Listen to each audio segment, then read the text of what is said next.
Ram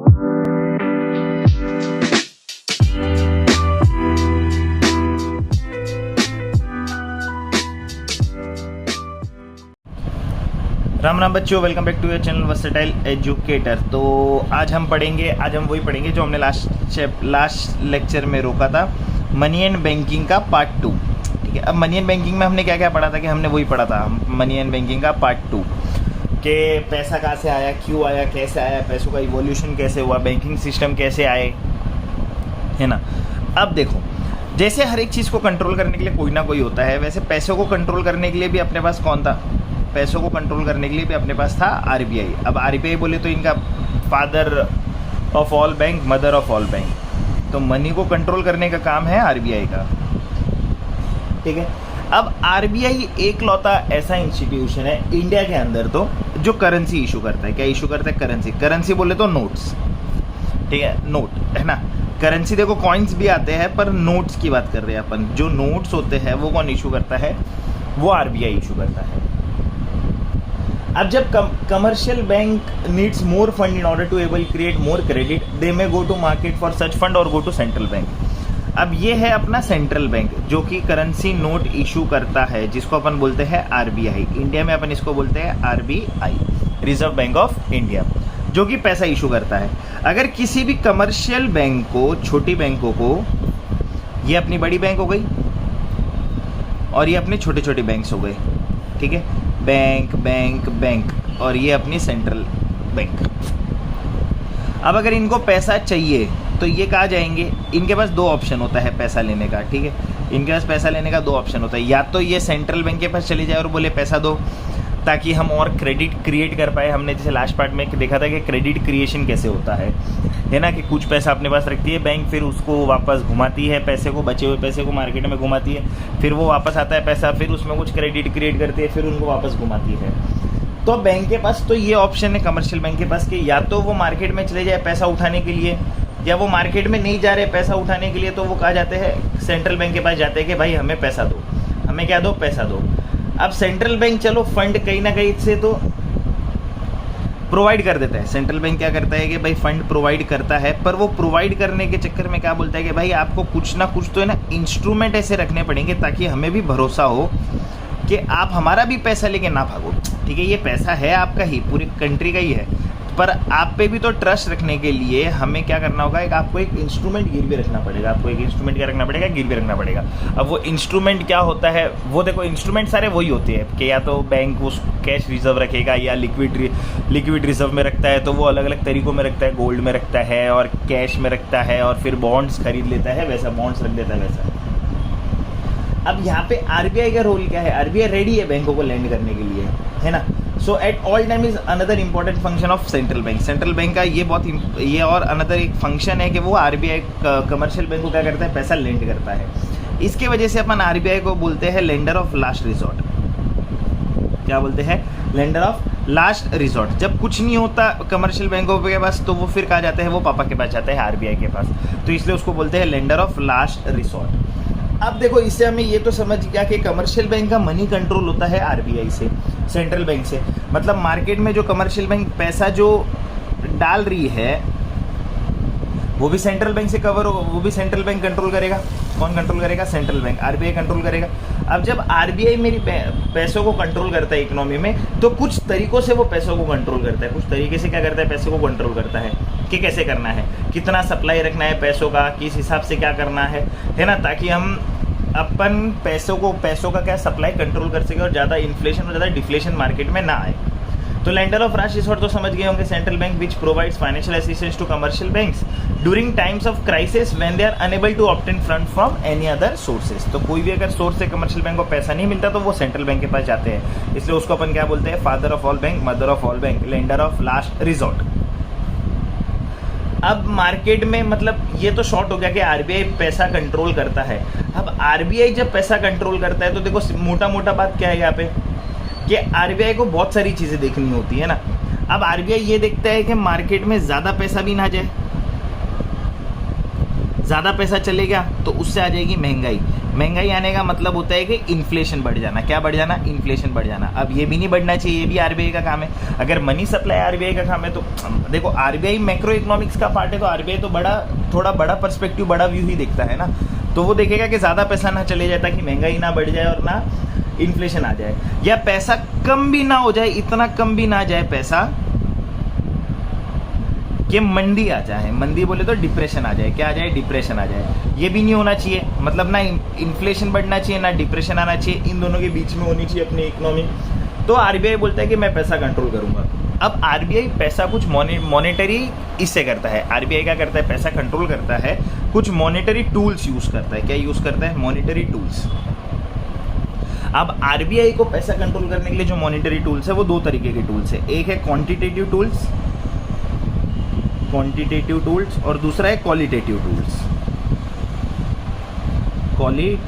tools. ठीक है, तो दो मॉनेटरी टूल्स है जिससे आरबीआई पैसा कंट्रोल करता है। मतलब बेसिकली ये कुछ पॉलिसीज बनाता है मनी को कंट्रोल करने के लिए। आरबीआई क्या करता है? पॉलिसी बनाता है मनी को कंट्रोल करने के लिए। अब मनी कंट्रोल करने के लिए उसे क्या चाहिए? मॉनेटरी टूल्स चाहिए। क्या चाहिए? मॉनेटरी टूल्स चाहिए। अब कौन से कितने मॉनेटरी टूल्स है? उनके पास दो मॉनेटरी टूल्स है, एक क्वांटिटेटिव और एक क्वालिटेटिव। तो चलो सबसे पहले तो ये समझते हैं कि क्वालिटेटिव और क्वांटिटेटिव होता क्या है ना।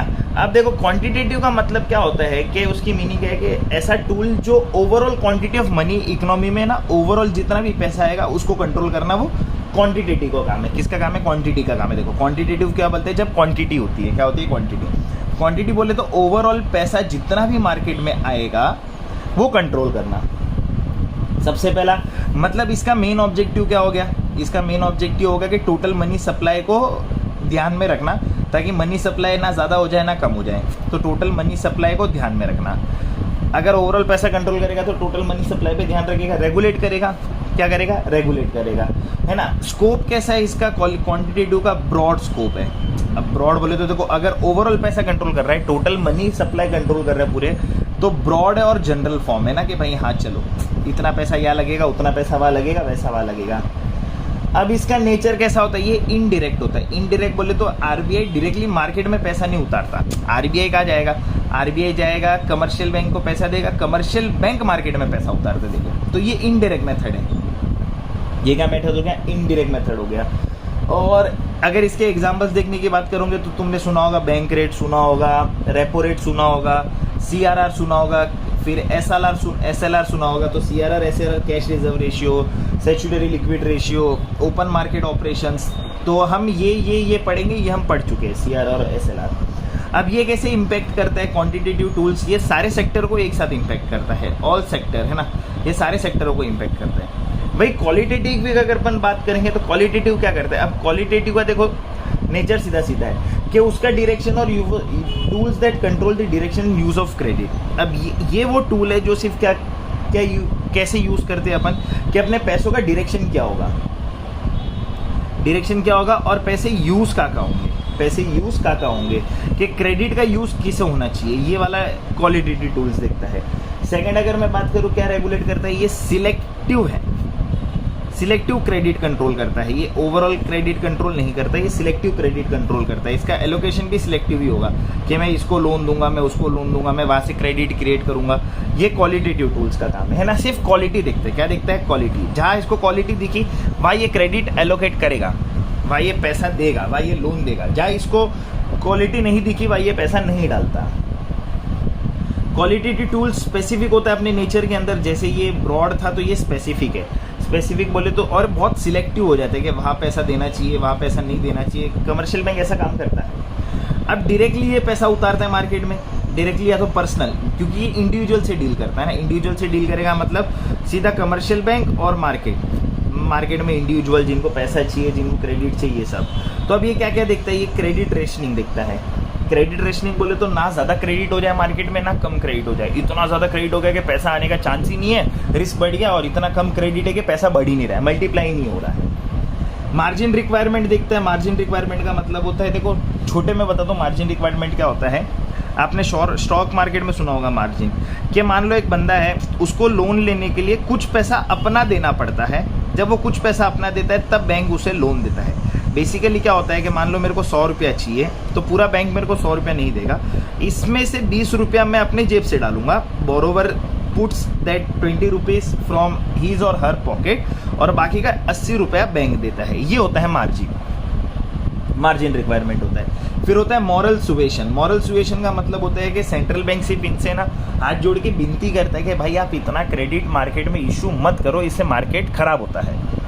अब ऐसा देखो, ये कोई धमकी नहीं दे रहा है, ये सिर्फ प्यार से बोलता है कि कमर्शियल बैंकों को कि आप ज़्यादा क्रेडिट इशू मत करो, ज़्यादा पैसा मत मार्केट में उड़ाओ, अननेसरी पैसा को ये मत करो, फ्लो मत होने दो, है ना, जितनी रिक्वायरमेंट है उतना दो, ताकि आप और कोई आवे तो आप उसे भी पैसा दे सकते हो, नहीं तो आप एक ही में पूरा उड़ा दोगे, जैसे पीएनबी ने किया था, है ना, नीरव मोदी वगैरह के साथ, कि एक ही साथ में पैसा दे दिया, बाकी सारे लोग के पैसे अटक गए थे। अब उनको अपने पैसों के लिए कितना टाइम रुकना पड़ा था। तो मॉरल सिचुएशन सीधा सीधा होता है कि मॉरली हम आपको ये बता रहे कि ये करना चाहिए, सेंट्रल बैंक बताता है कमर्शियल बैंक को। अब कमर्शियल बैंक को सुन भी लेते हैं, क्योंकि यार सेंट्रल बैंक बाप है ना, नहीं तो कल उठ के कोई अगर फाइल वाइल निकाल दी तो बेचारा कमर्शियल बैंक क्या कर पाएगा, कुछ नहीं कर पाएगा। अब ये किसको इम्पेक्ट करता है, ये सबको नहीं इम्पेक्ट करता है, कुछ स्पेसिफिक सेक्टर्स को इम्पेक्ट करता है।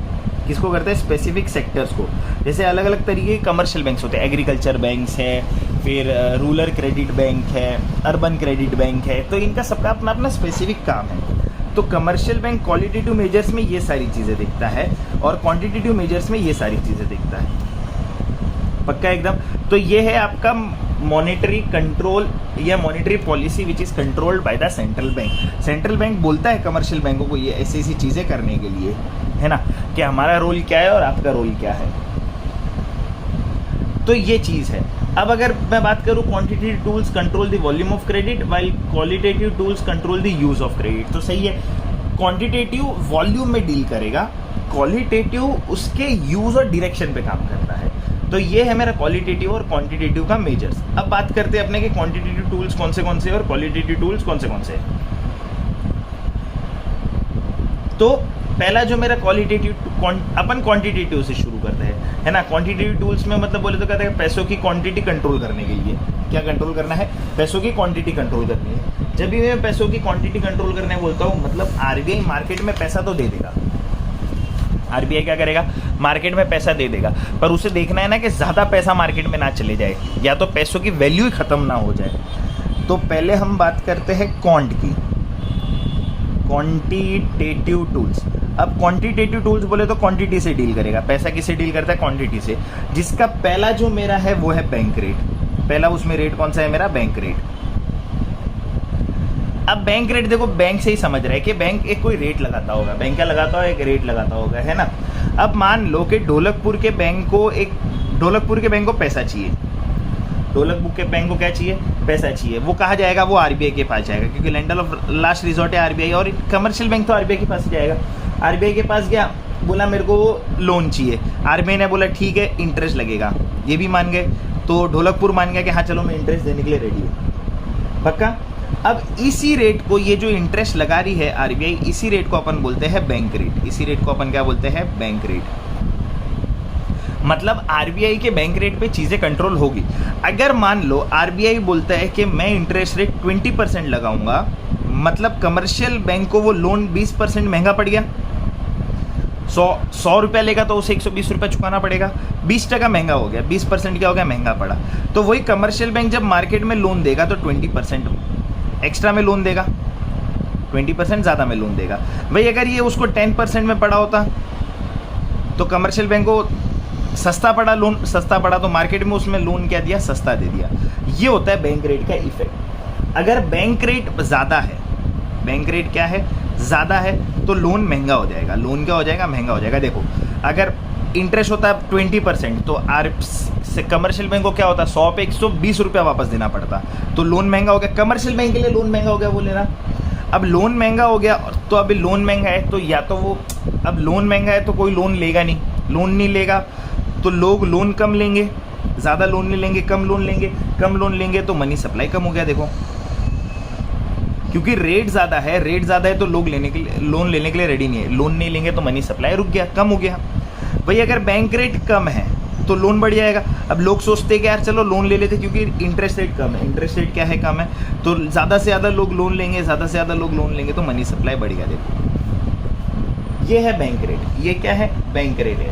पहला मेरा क्वांटिटेटिव टूल जो मेजर करता है मार्केट के अंदर। तो bank rate is the rate at which RBI lends to commercial bank. सही है, बैंक रेट वो रेट है जहाँ पे आरबीआई क्या करता है? लेंड करता है पैसा किसको? कमर्शियल बैंक को।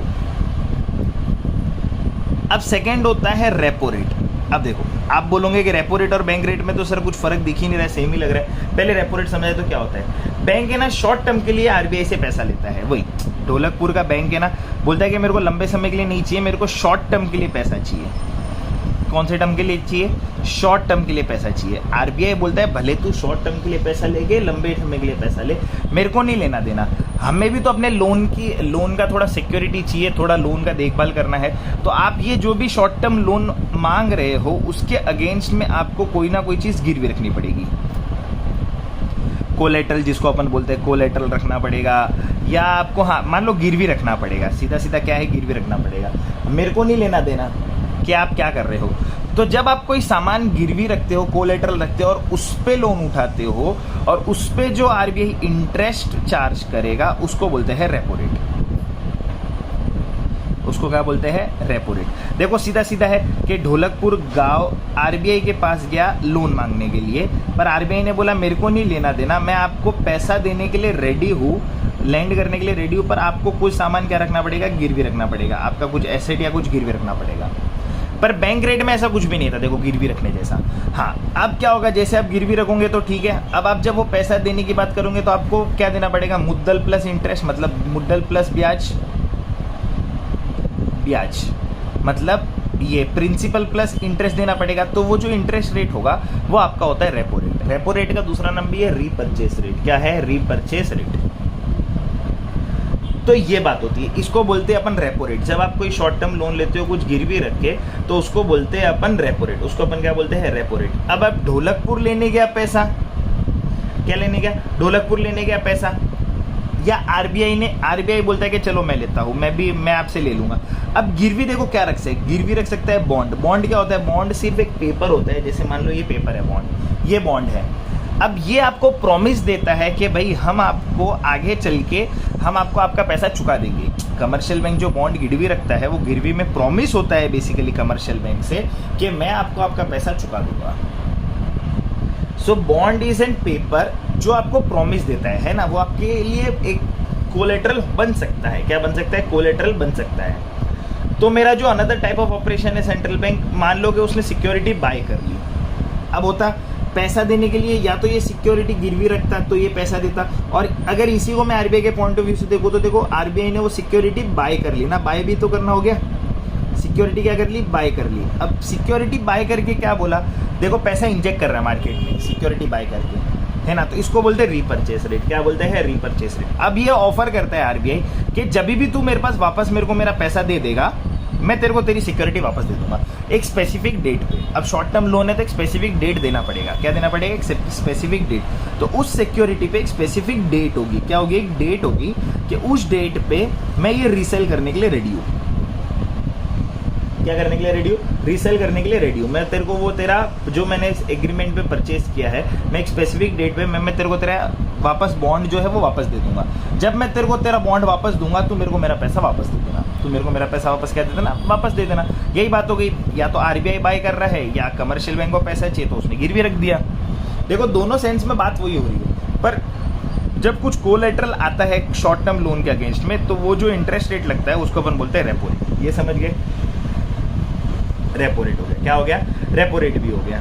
तीसरा जो मेरा क्वांटिटेटिव मेजर है, आप देखो रेपो रेट बढ़ा सेम बैंक रेट की जैसा। रेपो रेट अगर बढ़ेगा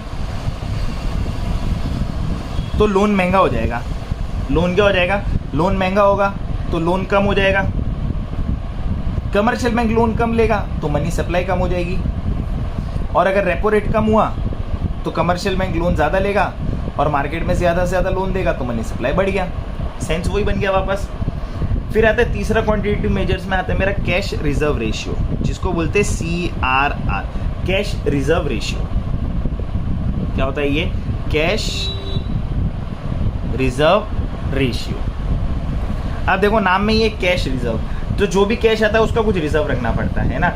बैंक क्या करता है, अपना कुछ पैसा, आरबीआई बोलता है कि बैंक अपना कुछ पैसा मेरे पास रखो। सारा पैसा देखो, अगर आरबीआई तुम्हें 10 रुपये दे रहा है तो बैंक आरबीआई बोलता है बैंकों को कि भाई 1 रुपये 2 रुपये अपने मेरे पास रखो रिजर्व, कैश में मेरे को चाहिए रिजर्व, ताकि कल उठ के अगर तुम कुछ डिफॉल्ट कर लो तो मैं तुम्हारा ये रिजर्व यूज़ कर पाऊँ, या तुमने लोन वोन ज़्यादा ले लिया या ज़्यादा दे दिया तो मैं इसे एडजस्ट कर पाऊँ। तो जब कुछ पैसा बैंक आरबीआई अपने पास रखने बोलता है कमर्शियल बैंकों को, वो होता है कैश रिजर्व रेशियो। तो सीआर बढ़ा, कैश रिजर्व रेशियो बढ़ेगा तो लोन देने के लिए पैसे कम होंगे, पैसे कम होंगे तो मनी सप्लाई कम हो गया।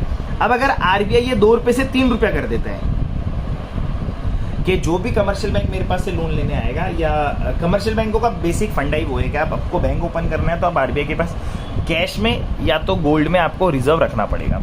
तो अगर आप कैश में रखते हो तो 2 रुपया था तो बैंक के पास पैसा था, आरबीआई ने क्या कर दिया, रिजर्व बढ़ा दिया, 3 रुपया कर दिया। जैसे आरबीआई ने कैश रिजर्व रेशियो बढ़ाया तो क्या हुआ, लोन देने के लिए पैसा कम हो गया, लोन देने के लिए कमर्शियल बैंकों के पास पैसा क्या हो गया, कम हो गया। जब पैसा कम हुआ तो मनी सप्लाई गिर गई, क्योंकि पैसा ही नहीं देने के लिए। और अगर वही कम आरबीआई क्या करती है, 2 रुपये से 1.5 रुपये पे आ जाती है कि भाई 1.5 रुपये मेरे पास रिजर्व रखो, ज़्यादा नहीं चाहिए। तो कैश रिजर्व रेशियो कम हुआ, मतलब आरबीआई के कमर्शियल बैंकों के पास लोन देने के लिए पैसा ज़्यादा है, पैसा ज़्यादा है तो मनी सप्लाई बढ़ गया। ये है कैश रिजर्व रेशियो। तो CRR is a percentage of deposit that bank must keep with RBI, पक्का एकदम। फिर आता है SLR, statutory liquid ratio, statutory liquid ratio. SLR बोले तो क्या होता है, statutory liquid ratio, statutory liquid ratio. आप बोलोगे सर फिर इन दोनों में फर्क क्या है, तो आरबीआई बोलता है कि बैंक अपना पैसा गोल्ड, कैश, गवर्नमेंट सिक्योरिटी में रखो। किस किस में रखो, गोल्ड में रखो, कैश में रखो और कुछ गवर्नमेंट सिक्योरिटीज में रखो। हमारे पास, किसके पास, हमारे पास, इसको बोलते हैं SLR। ये स्टैट्यूटरी है कि कोई भी कमर्शियल बैंक ओपन होएगा या कमर्शियल बैंक अपने फंक्शन में आएगा, फंक्शन करने से पहले आरबीआई के पास उनको स्टैट्यूटरी एकदम कंपलसरी, स्टैट्यूटरी का मतलब होता है कंपलसरी लिक्विड फॉर्म में कुछ पैसा रखना पड़ेगा। गोल्ड में रखो, कैश में रखो और गवर्नमेंट सिक्योरिटीज में रखो, गोल्ड में रखो, कैश में रखो। तो वही SLR अगर बड़ा है, रिजर्व देखो बढ़ेगा, तो मनी कम है कमर्शियल बैंक के पास, मनी कम है तो मनी सप्लाई कम होगा। और अगर SLR कम होगा तो मनी ज़्यादा है, मनी ज़्यादा है तो मनी सप्लाई बढ़ जाएगा। बात वही है, घूम फिर के देखो चारों में वही हो रही है। क्वांटिटेटिव मेजर्स में पहला क्या, बैंक रेट, दूसरा रेपो रेट, तीसरा CRR, चौथा है SLR। So SLR is the minimum percentage of deposit kept in liquid assets, kept in liquid assets, पक्का। और लास्ट जो मेरा होता है ऐसा OMO, फिफ्थ क्या है मेरा, OMO। OMO is an open market operation, OMO is an open market operation, open market. Central bank बोलता है भाई सब गया भाड़ में, ये ओपन मार्केट है। क्या है, एक ओपन मार्केट है। मैं जाऊंगा, मैं गवर्नमेंट सिक्योरिटीज को ओपन मार्केट में खरीदूंगा या बेचूंगा। आरबीआई बोलता है कि जो भी गवर्नमेंट की सिक्योरिटीज है वो मैं ओपन मार्केट में खरीदूंगा या बेचूंगा, मतलब बाय और सेल करूंगा, जिसको लेना है लो, जिसको नहीं लेना है मत लो, ओपन मार्केट में। इसका इफेक्ट क्या होता है, जब भी आरबीआई है ना, देखो ओपन मार्केट में गवर्नमेंट की सिक्योरिटी खरीद रहा और बेच रहा है। अब ये कब होता है, आरबीआई क्या बोलता है कि मेरे पास बहुत पैसा है, मेरे को मेरी सिक्योरिटी वापस चाहिए। तो जब आरबीआई ओपन मार्केट से, अब ओपन मार्केट में अपनी सिक्योरिटी बेचता है, क्या करता है, बेचता है। जब वो बेचेगा तो मनी वापस खींच रहा है, अपना पैसा मार्केट से वापस खींच रहा है, तो वापस खींचेगा मतलब मनी सप्लाई कम करेगा मार्केट में। और अगर वो जब वो खरीदेगा, बाय करेगा ओपन मार्केट में गवर्नमेंट सिक्योरिटी, तो वो पैसा इंजेक्ट करेगा। क्या करेगा, इंजेक्ट करेगा। यहाँ पे मनी सप्लाई बढ़ेगा। मैं जब कोई चीज़ खरीदूंगा तो मेरा पैसा अंदर जाएगा मार्केट में, और मैं बेचूंगा तो मैं अपना पैसा वापस निकालूंगा। ये ओपन मार्केट में होता है आरबीआई का। आरबीआई देखता है कि चलो मार्केट को थोड़ा स्टेबल करते हैं, अपनी सिक्योरिटीज खरीदते हैं और बेच लेते हैं। तो OMO refers to buying and selling of government securities by RBI. अब वो होता है इंजेक्ट एंड ऑब्जर्व, ये करना, या तो पैसा निकाल देना या पैसा इंजेक्ट करना। तो पैसा निकालेगा कब, जब वो अपनी सिक्योरिटी सेल करेगा तब वो मार्केट से अपना पैसा वापस खींच लेगा। जब वो बाय करेगा तो मार्केट में पैसा डालेगा। ये कब करता है, ओपन मार्केट में गवर्नमेंट के साथ सिक्योरिटी। ये पूरा मार्केट स्टैंडर्ड रीड करने के बाद आरबीआई ये कुछ मेजर्स लेता है। तो ये मेरे क्वांटिटी टूल्स, ये क्या है, मेरे क्वांटिटी टूल्स जो क्वांटिटी मेजर करता है। फिर आते हैं मैं क्वालिटी टूल्स पे आते हैं। क्वालिटी में देखते हैं क्वालिटेटिव टूल्स में क्या क्या है। अब क्वालिटेटिव टूल्स की बात करते हैं तो सबसे पहला तो उसमें आता ही मेरा मार्जिन रिक्वायरमेंट है। क्या आता है? Margin requirement. अब मार्जिन रिक्वायरमेंट जैसे मैंने बोला क्या कि पैसों को कौन से सेक्टर में डालना है ये कंट्रोल करना। आरबीआई क्या करता है क्वालिटेटिव टूल से कि देखते हैं कि पैसों को कौन से सेक्टर में जाना चाहिए, जहाँ पे चलो पैसा डबल भी हो, मल्टीप्लाई भी हो, क्रेडिट क्रिएशन भी वहाँ पे चाहिए अपन को। तो ऐसे कुछ सेक्टर्स को अलग करता है रीड करके, मार्केट स्ट्रक्चर पढ़ के, और फिर अपने पैसों को क्वालिटेटिवली वो स्पेसिफिक सेक्टर में आरबीआई पैसा देना चालू करता है। तो अब देखो मार्जिन रिक्वायरमेंट क्या होती है कि सिंपल में समझे तो लोन के लिए ज़्यादा सिक्योरिटी मांगी जाती है। मार्जिन रिक्वायरमेंट अगर आपको चाहिए तो लोन के लिए वो क्या करता है, जो भी कमर्शियल बैंक लोन लेने आएगा उससे ज़्यादा सिक्योरिटी मांगते हैं, जिससे लेंडिंग कंट्रोल होती है। जिससे क्या होती है? लेंडिंग कंट्रोल होती है। तो उसको बोलते हैं मार्जिन रिक्वायरमेंट। क्या होता है? लोन के लिए ज़्यादा सिक्योरिटी मांगना। सिंपल भाषा में समझो, लोन के लिए क्या करना? ज़्यादा सिक्योरिटी मांगना। लोन के लिए ज़्यादा सिक्योरिटी मांगना, या तो लोन कम लो, सही बात है ना, और ले रहे हो तो सिक्योरिटी ज़्यादा दो। क्या दो? सिक्योरिटी ज़्यादा दो। बाकी मार्जिन रिक्वायरमेंट आप अगर वो शेयर मार्केट वगैरह में पढ़ोगे तो देखो इसका फंडा वही है कि बोरोवर जो लोन लेता है वो कुछ पैसा अपने जेब से ये करता है, अपने जेब से लोन को फुलफिल करता है, और बाकी का वो बैंक से लेता है। जैसे वो 80-20 का जो एग्जाम्पल दिया वैसा। तो या तो लोन के लिए ज़्यादा सिक्योरिटी लगती है, उसको बोलते हैं अपन मार्जिन रिक्वायरमेंट। सेकंड जो मेरा क्वालिटेटिव टूल्स है, जो 8वां टूल भी है मेरा, जिसको बोलते हैं क्रेडिट रेशनिंग। क्रेडिट रेशनिंग क्या होता है कि इतना भी ज़्यादा क्रेडिट मत दे दो एक ही चीज़ एक ही जन को, कि बाकी आपको पैसा देने के लिए बचे ही ना, है ना। जैसे कि मान लो कि इतना ही लोन मिलेगा, ज़्यादा लोन नहीं मिलेगा। अब जैसे आपने सुना होगा मैं हाउसिंग लोन लेने जाता हूँ तो कोई बैंक मेरे को 90% देता है, कोई मेरे को 80% देता है, किसी का कोई 85% है वैसे, या कोई पर्टिकुलर बंदे को बोल देते हैं कि आपको इतना ही लोन मिलेगा, है ना, क्योंकि आपका सेंसिटिव सेक्टर है, पैसे का वापस खड़ा होना नहीं होना बहुत इतना फ्यूचरिस्टिक नहीं है। ये सारी फ्यूचर चीज़ें के देख के, future cash flow, inflow, outflow, discounting factor लगाने के बाद, इतना चेक करने के बाद वो बोलता है कि भाई आपके सेक्टर में आपको सिर्फ इतना ही लोन मिल सकता है। ये होता है क्रेडिट रेशनिंग। ये क्या होता है? क्रेडिट रेशनिंग होता है कि भाई ज़्यादा लोन नहीं देना है, मतलब ज़्यादा बोले तो इतना भी नहीं दे देवे कि भाई अपन ही लूट जावे, घर बार बेच के लोन दे देवे। आरबीआई वैसा काम नहीं करता, लिमिट में लोन देता है। क्या करता है? लिमिट में लोन देता है। तो क्रेडिट रेशनिंग आप में लोन देने की, जो लोन देने का आपका उधारपन है उसको कंट्रोल करता है कि लोन दीजिए पर इतना भी मत दीजिए कि आपकी ही लग जावे, आपका रिस्क इतना बढ़ जावे कि पैसा ही नहीं आवे। तीसरा क्या है मेरा क्वालिटेटिव टूल्स में? Moral suasion. मॉरल सुएशन में क्या होता है कि आरबीआई बड़ी विनम्रता के साथ रिक्वेस्ट करता है बैंक से कि आप सिर्फ स्पेक्यूलेटिव में लोन मत दो कि कल आपका पैसा वापस आ ही जाएगा। इस स्पेक्यूलेशन में आप लोन मत दो, है ना। मैं आपको रिक्वेस्ट करता हूँ कि आप ज़्यादा पैसा मत बहाओ मार्केट में। आपका काम है पैसा लोन देना, पर इतना भी मत करो कि भाई आप एकदम ही लूट ही जाओ। तो ये देखो कोई ऐसा कोई लीगल प्रेशर नहीं होता, वो विनम्रता से क्या करता है? मॉरल प्रेशर देता है। ये कोई लीगल नहीं है, बट मॉरली वो मॉरल प्रेशर देता है कि भाई देखो अब आपको जो सही लगता है वो आप करो, मेरा काम है आपको प्रोटेक्ट करना, बताना। तो आरबीआई रिक्वेस्ट करता है कि भाई आप ज़्यादा भी स्पेक्यूलेटिव वे में मत आओ कि हाँ भाई कल मेरा पैसा आ ही जाएगा, बहुत खड़ा हो ही जाएगा, 10 साल में मेरा लोन रिकवर हो जाएगा। मान लो नहीं हुआ तो फिर क्या? तो ये मॉरल सुएशन बोलता है। फिर चौथा जो है मेरा वो है selective credit control. Selective credit control क्या होता है? सिलेक्टिव क्रेडिट कंट्रोल, है ना। आरबीआई क्या बोलता है कि कुछ स्पेसिफिक सेक्टर्स पे ध्यान दो जहाँ पे आपको लगता है, जहाँ पे ना हमें लोन बढ़ाना चाहिए, जहाँ पे लोन की ज़रूरत है, जहाँ पे लोन क्या करना चाहिए? बढ़ाना चाहिए। उसको बोलते हैं सिलेक्टिव क्रेडिट कंट्रोल। वहाँ पे लोन बढ़ाओ, या कोई ऐसे स्पेसिफिक सेक्टर है जहाँ पे लोन की भी ज़रूरत नहीं तो वहाँ पे लोन कम कर दो, जैसे हाउसिंग हो गया, एग्रीकल्चर हो गया, स्टॉक मार्केट हो गया। तो आप ये देखो कि कहाँ पैसा ज़्यादा चाहिए वहाँ ज़्यादा दो, जहाँ पैसा कम चाहिए वहाँ कम दो। ये होता है सिलेक्टिव क्रेडिट कंट्रोल।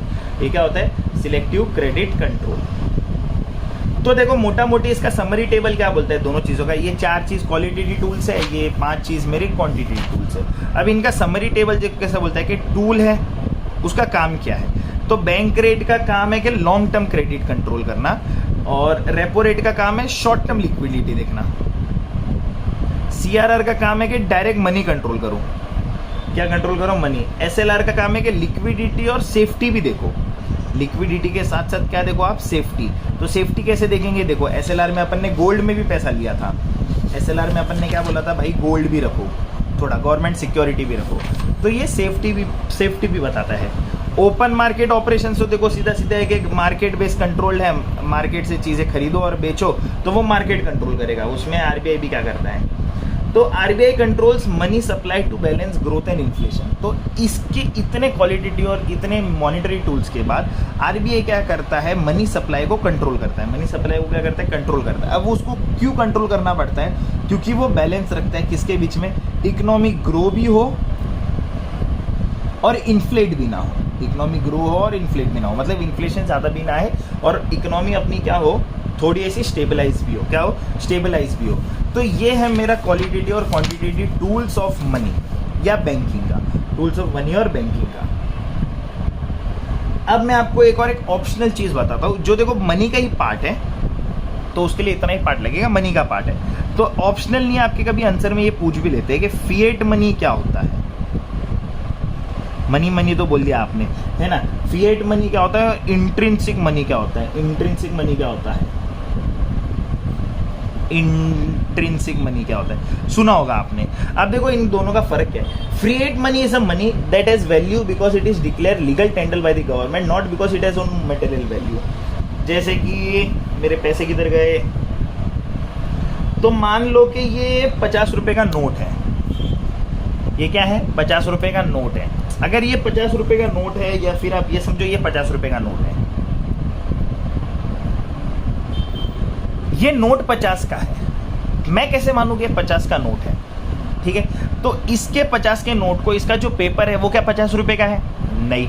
सिर्फ ये 50 रुपए का क्यों है नोट? क्योंकि इस पे गवर्नमेंट क्या लगाती है? मोहर लगाती है, और गवर्नमेंट का प्रॉमिस होता है कि ये 50 रुपया है, इसकी वैल्यू 50 रुपया है। इसका पेपर 50 का नहीं है, पर इसकी वैल्यू 50 की है। इसकी वैल्यू क्या है? 50 की। अब जो भी नोट देखोगे, जैसे 10 का नोट, 20 का नोट, 50 का नोट, तो अभी वो नोट का पेपर जो है वो थोड़ी 50 का है। वो नोट का जो पेपर है वो 50 का नहीं है, वो प्रिंटिंग जो हुई है वो 50 की नहीं है। जस्ट बिकॉज ऑफ वो 50 का क्यों है? क्योंकि गवर्नमेंट प्रॉमिस करती है। उस पर आपको देखो ऐसा साइन दिखेगा, है ना, आरबीआई गवर्नर वगैरह का। वो गवर्नमेंट प्रॉमिस करती है कि इसकी वैल्यू 50 की है। इसकी वैल्यू क्या है? 50 की है। मतलब जैसे पहले गोल्ड कॉइन आते थे, गोल्ड कॉइन आते थे तो 100 ग्राम का गोल्ड कॉइन आता था, उसका वैल्यू होता था 100 रुपया। तो समझ में अलग बात था कि 100 ग्राम का गोल्ड है तो 100 रुपया है। मतलब वो अपने मेटल से या अपने उस पेपर से, अपने उस प्रोडक्ट से उसका वैल्यू हुआ करता था, गोल्ड कॉइन, सिल्वर कॉइन। पर आज पेपर की क्या वैल्यू? अपन क्या बोले? वो पेपर की वैल्यू क्या है? क्योंकि उसका गवर्नमेंट का साइन है, गवर्नमेंट प्रॉमिस करती है कि 50 रुपया है। फिएट मनी होता है कि भाई उसकी कोई इंट्रिंसिक वैल्यू नहीं होती। मतलब इंट्रिंसिक वैल्यू बोले तो इस पेपर की 2 रुपए की वैल्यू होगी, पर ये 50 का नोट है, अपन इसकी 50 की चीजें खरीद रहे हैं। पेपर 2 रुपए का, पर चीज अपन 50 की खरीद रहे हैं। जस्ट बिकॉज ऑफ, क्योंकि वो वैल्यू कौन बेस करता है? वो गवर्नमेंट बेस करता है। कौन वैल्यू बेस करता है? गवर्नमेंट अथॉरिटी प्रॉमिस करती है कि भाई वो 50 की है, पर उसका पेपर 50 का नहीं है, पर वो 50 का है, उसकी वैल्यू 50 की है। मतलब उसकी रियल वैल्यू 50 नहीं है, पर गवर्नमेंट के प्रॉमिस के कारण उस पेपर की वैल्यू 50 की हो गई।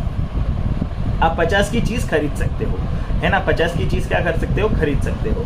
तो have no intrinsic value, no real value. So one line definition के, पर ये भी वाइडली एक्सेप्टेड है। वाइडली एक्सेप्टेड क्यों है? क्योंकि हम जितने लोग हैं, हमने अपना समर्थन दे के रखा हुआ है गवर्नमेंट को कि हाँ भाई चलो ये पैसा है, ये लीगल टेंडर है। ये क्या है? लीगल टेंडर है। हम मानते हैं इन टेंडरों को यूज करने के लिए, तभी मैंने उस पेपर की वैल्यू 50 रुपया लगाई।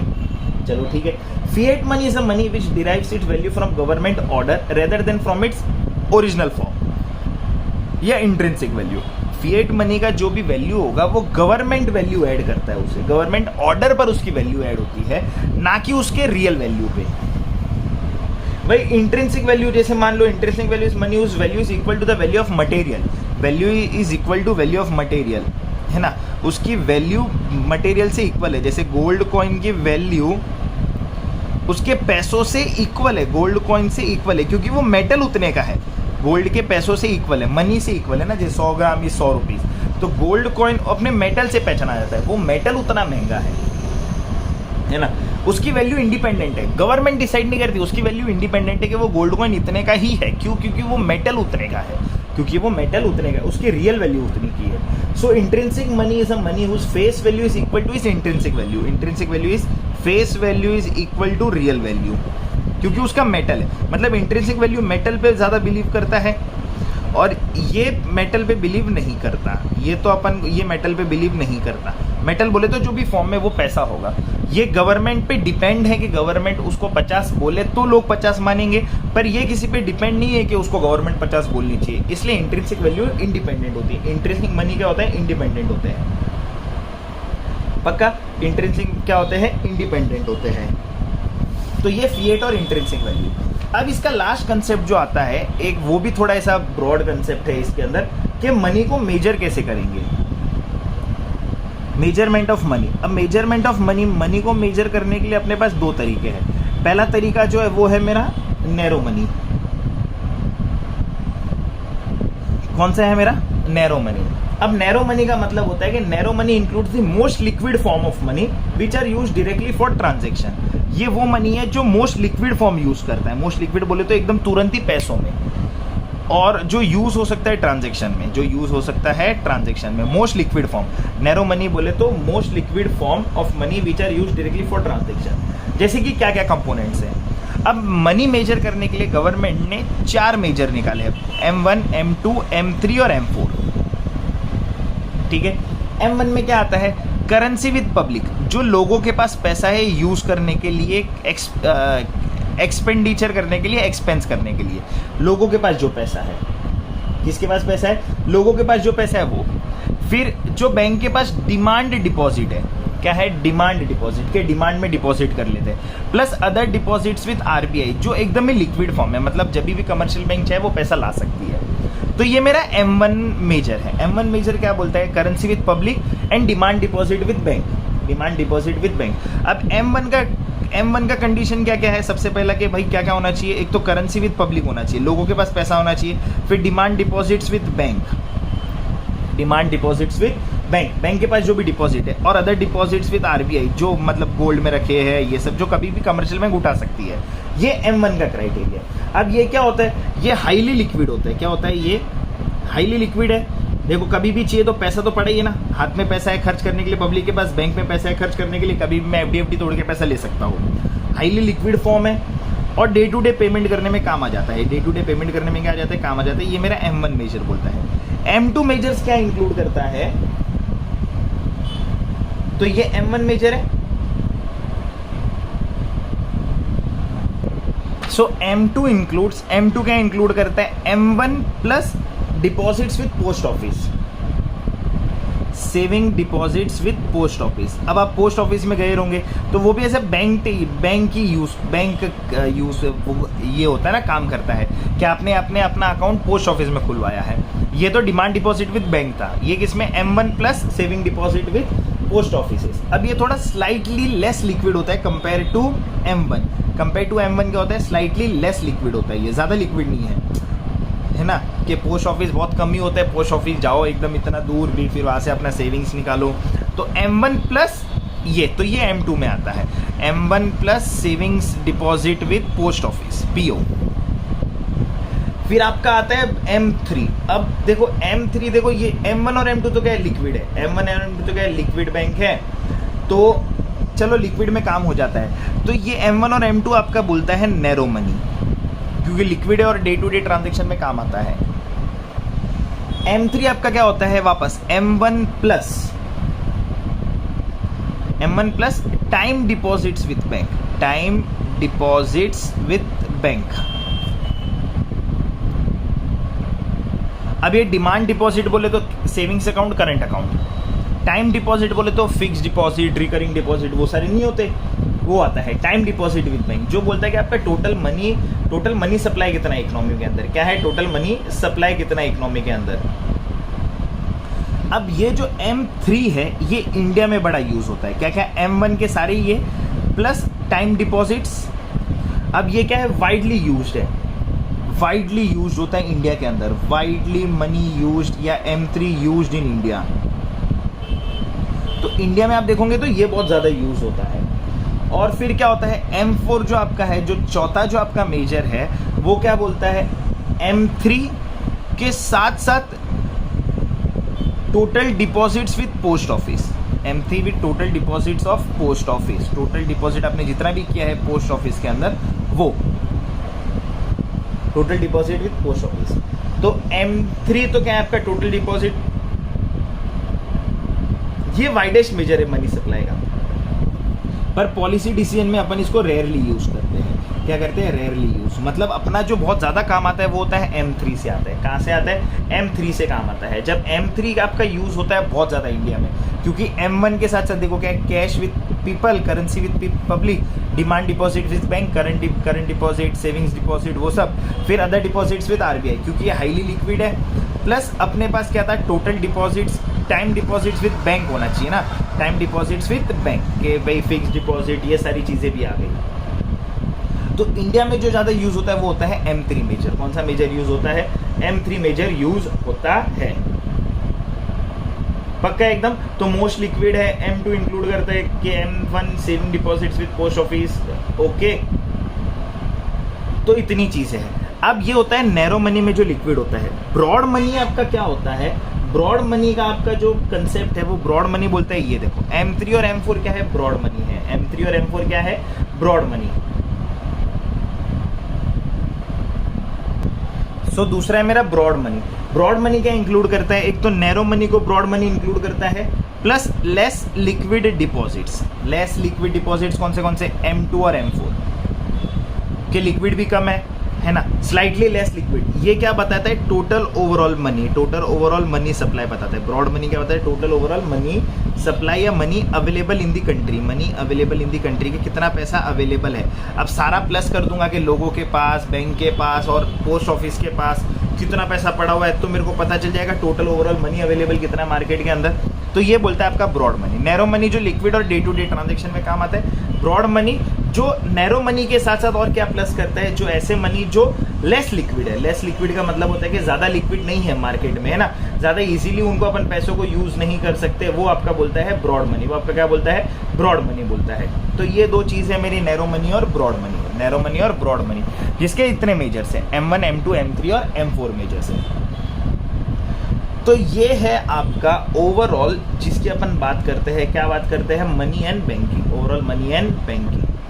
तो होप सो आपको ये वीडियो पसंद आ रही है और पढ़ने में मज़ा आ रहा होगा। और आपके जो भी कुछ डाउट होते हैं, कभी भी कोई भी जो भी डाउट होते हैं, आप अपने कमेंट सेक्शन में ज़रूर वो डाउट पूछ लेना। आपके डाउट जल्दी क्लियर कर दूंगा, है ना, एग्ज़ाम के पहले कर दूंगा, ताकि आपके एग्ज़ाम में मार्क्स अच्छे आ जाए। सो गाइस, यही था money and banking. Hope so अच्छी लगी होगी वीडियो, तो शेयर करना फ्रेंड्स के साथ, ताकि उन्हें भी मार्क्स आ जाए। और मिलते हैं अगले वीडियो में अगले चैप्टर के साथ। तब तक के लिए stay tuned and Ram Ram.